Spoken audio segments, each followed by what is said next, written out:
tamanduo kali jelete majoro fama samaningeje abaruo moylen dumbe majoro fama sabaruelen mi jaruo mandingene majoro samandingeje majoro allali welen majoro samandingeje fuile abaruo jamme majoro fama sabaruelen kami jelle mandimbatoro majoro fama subaruelen mi jaro fama jaro majoro samandingeje majoro alali wele majoro samandingeje wele.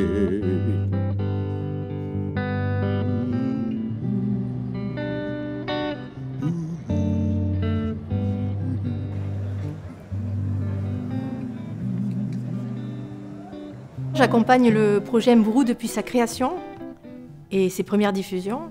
Donc c'est un projet qui est porté par la compagnie de Jean-Paul Raffi, l'orchestre de chambre d'hôtes qui est basé en Ariège. Et donc là, je travaille au sein de cette compagnie en tant que chargée de production. Il y a un bureau à Toulouse et un bureau à Montpellier. Et le bureau à Montpellier, je le partage avec l'agence Opus 31 que j'ai créée en 1994 et qui a accompagné nombre d'artistes de jazz et de musique du monde et qui accompagne toujours des artistes qui sont dans l'esthétique des musiques du monde et des chants du monde.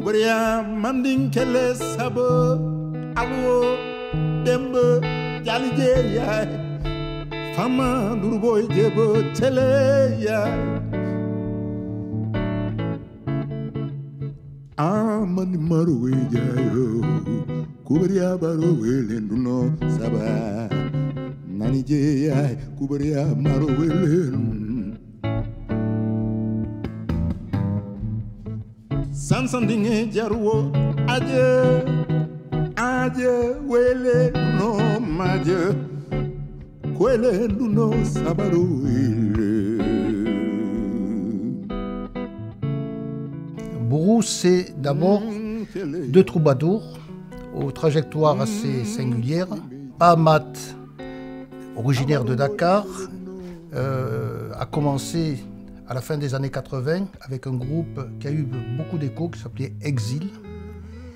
Et Jean-Paul Raffi, qui est très bon compositeur, notamment de musique de film, et qui dirige l'orchestre de chambre d'hôtes. Mburu, c'est ensuite un dialecte imaginaire, une sorte d'espéranto musical, à partir duquel ils tressent leurs imaginaires et leur inspiration. Mburu, c'est un univers, on va dire, inclassable, dans lequel on peut percevoir la mélopée africaine, les accents de la tradition griotique ou les climax d'un blues sahélien. Et puis ensuite, c'est enfin un répertoire qui est marqué par un rapport à la terre et au paysage, qu'ils soient ceux d'une Afrique immémoriale, ça c'est le côté Pahamat, soit des Pyrénées, ça c'est le côté Jean-Paul Raffi. Et c'est un rapport au paysage qui est beaucoup plus organique et poétique que stricto sensu.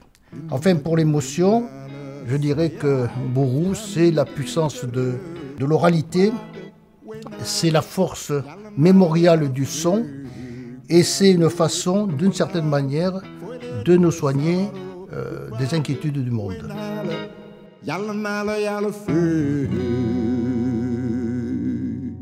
Alors avec Pahamat, j'ai entendu sa musique dans un studio il y a une vingtaine d'années, son duo qui s'appelait Bourou. Et ça m'a touché dès que j'ai entendu la musique, ne sachant pas d'où ça venait. Et j'ai appris là que cet artiste vivait en Ariège. Et vivant moi aussi en Ariège, je me suis dit qu'il n'y avait qu'un pas à faire pour aller le rencontrer. J'ai quitté le Sénégal très jeune et j'ai donc grandi en France. Donc c'est fait un peu de beaucoup d'inspiration après au gré des rencontres, au gré des expériences de la vie.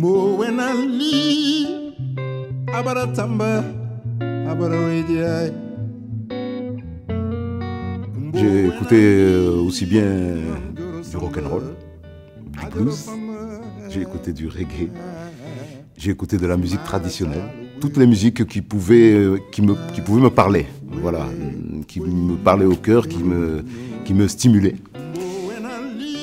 Je suis fait de toutes ces inspirations et j'essaye de, voilà, elles se retrouvent dans l'expression de la musique, de ce que je fais, de ce que je chante.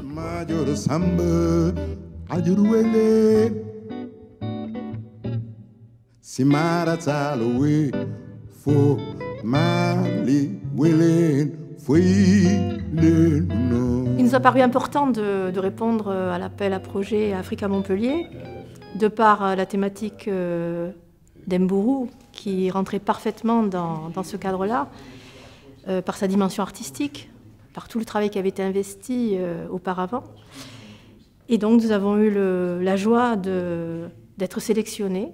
Et à partir de là, donc, le projet s'est construit avec des partenaires privilégiés sur le territoire de la métropole, des partenaires avec lesquels on avait déjà collaboré.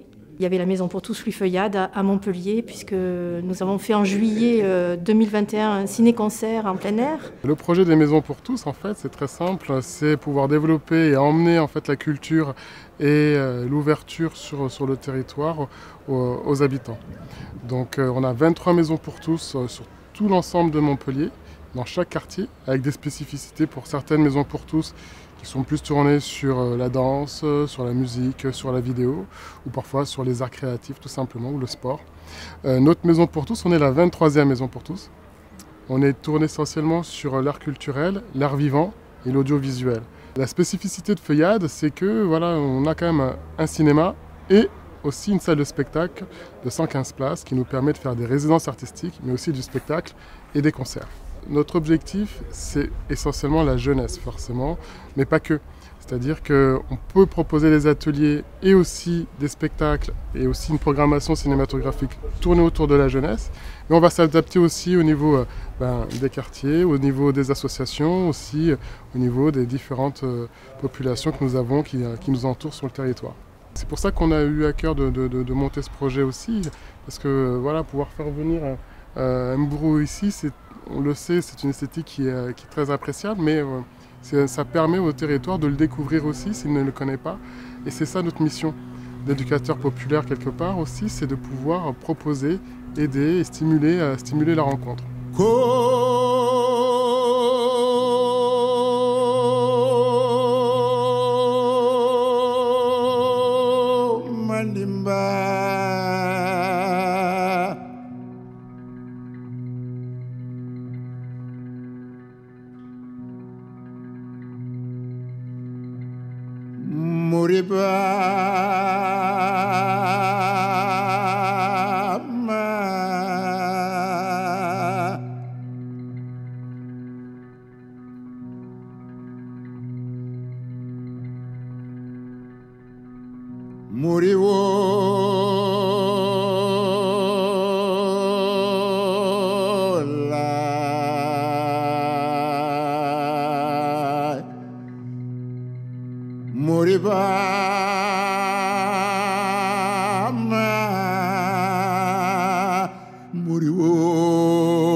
Moi, j'avais à cœur de revenir à la Maison pour tous, de retrouver l'équipe, de recollaborer avec eux.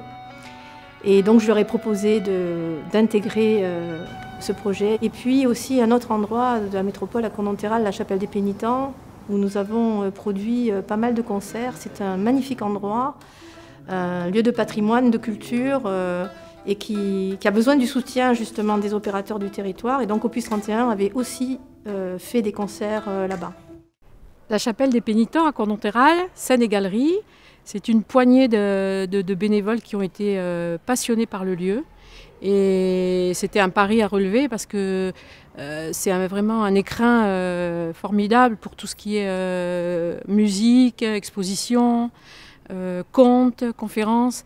Et ça nous a surtout permis de prolonger son histoire parce qu'elle a été menacée, hein, elle était en ruine, de s'effondrer. On n'est pas du métier, mais rencontrer les artistes, mettre en valeur leur travail, comprendre leur démarche, tout ça c'est vraiment un moteur qui nous fait avancer et on espère qu'il va nous faire avancer longtemps. Ce soir, on accueille Mbourou. On va passer une très belle soirée dans le cadre des rencontres franco-africaines. Et ça, c'est vraiment super pour la chapelle. C'est un vrai coup de projecteur et on va la faire partager au plus grand nombre. Et c'est vraiment une belle soirée en perspective.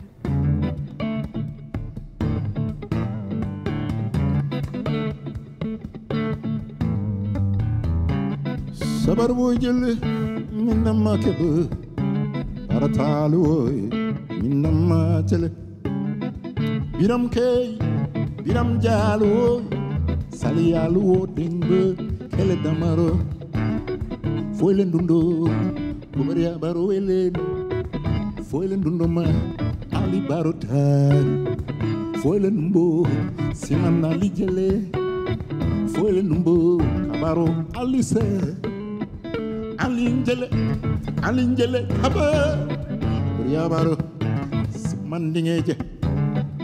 Kumanali bere Sumandinge Kubaro Demba Foilendumbo Jalije Foilendumbonal Kubaro Weye Foilendumbo Kumanali Jale Foilendumbo Jay Aluo Demba Kamanuo Kamanuo Ja Sabaruo Yelumba Yay Ijamaro welen, Ijamaro tele, Kubaro welen, Foilen boy, Mandimaro jele, Foilen dumbonal, Ali berete, Foilen dumbo, Sumandinge jata, Foilen dumbo, Ali je.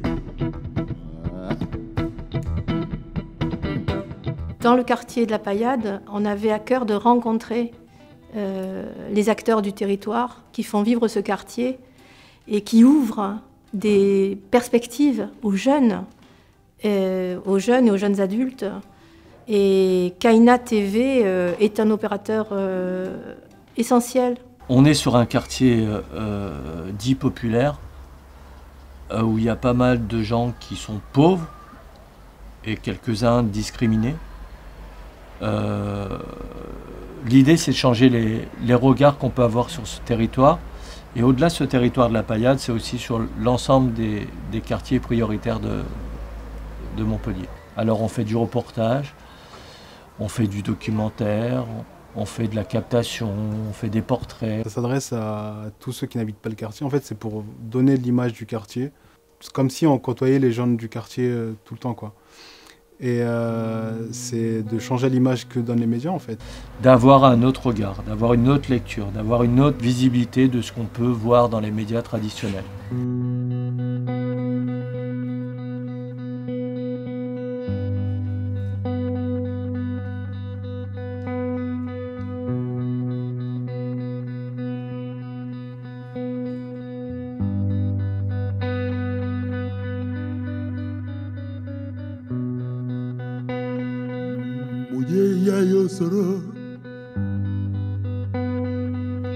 Muje yayo kumbo Manali welen Manali berete Mi jaro welen lo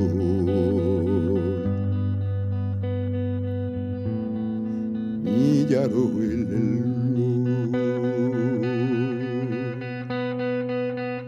la rencontre avec les artistes Jean-Paul Raffi et Pahamat, ce qu'ils partagent. Je pense que moi, mon métier, c'est chargé de production. Et ce métier, il est animé par la qualité des artistes, que ce soit dans leur art, dans leur expression, mais aussi en tant qu'humain. Et chez Jean-Paul, comme chez Pahamat, ce qui le relie, c'est une très haute qualité de vibration en tant qu'être humain. Et ça, pour nous, c'est le gage d'un travail inspirant et motivant. Et je dois dire que c'est une très grande chance de pouvoir travailler pour des artistes comme eux. Il me semble avoir toujours chanté. Déjà, dès que je suis sorti du ventre de ma mère, donc, comme en fait tout le monde chante dans ce cas-là, dans ces conditions-là. Après, ça dépend si on exploite plus ou moins les choses ou quoi. Donc j'en suis venu là à chanter. Je ne pourrais pas dire exactement quand, mais voilà, j'aime bien cette définition. Dans mon envie de faire de la musique, j'ai été marqué par le blues. Et le blues, je ne peux pas le couper de l'Afrique, même si on parle souvent du blues des Noirs américains, mais je le relie pour moi à l'Afrique. Et ça m'a été confirmé quand j'ai eu la chance avec Bernardo Sandoval d'aller travailler au Togo avec des musiciens, toutefois du Bénin. Voilà, c'était rigolo, parce que des fois quand on était dans des sessions, ils se demandaient si j'étais plus influencé par telle tribu ou telle autre quand je faisais mes rythmiques et mes cocottes, ce qui moi, me réconfortait. On en parle souvent avec Pape en disant qu'on était souvent plus proches les uns des autres qu'on ne le croit. Avec Jean-Paul, déjà, bon, il y a toujours eu un bon feeling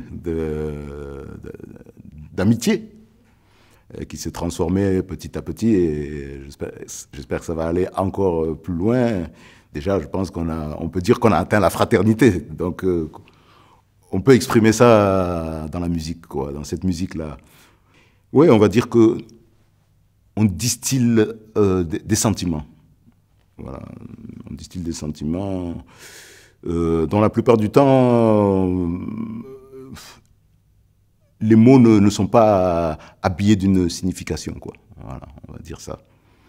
Et voilà, on parle de cœur à cœur, de sentiment en sentiment. C'est à propos d'âme créatrice. Voilà, donc c'est notre expression. Deux âmes créatrices qui ont chacun leur univers et on se retrouve ensemble pour, j'espère, le bien-être du public, de ceux qui nous écoutent.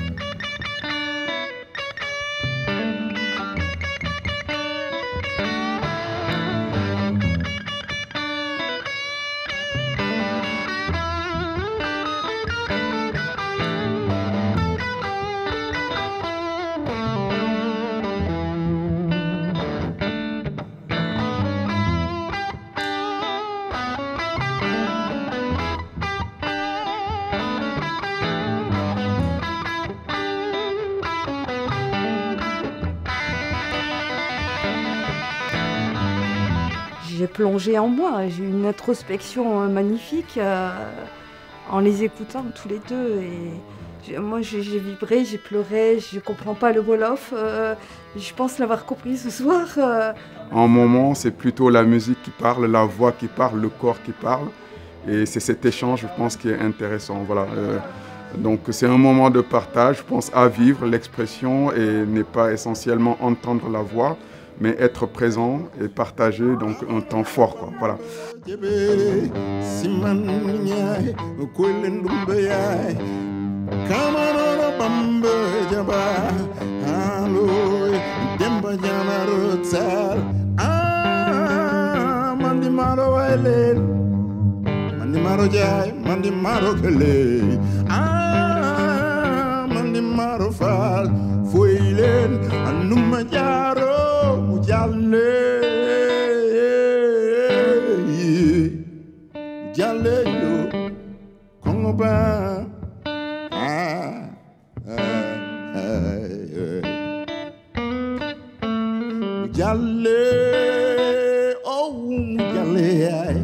Mujalle yo famille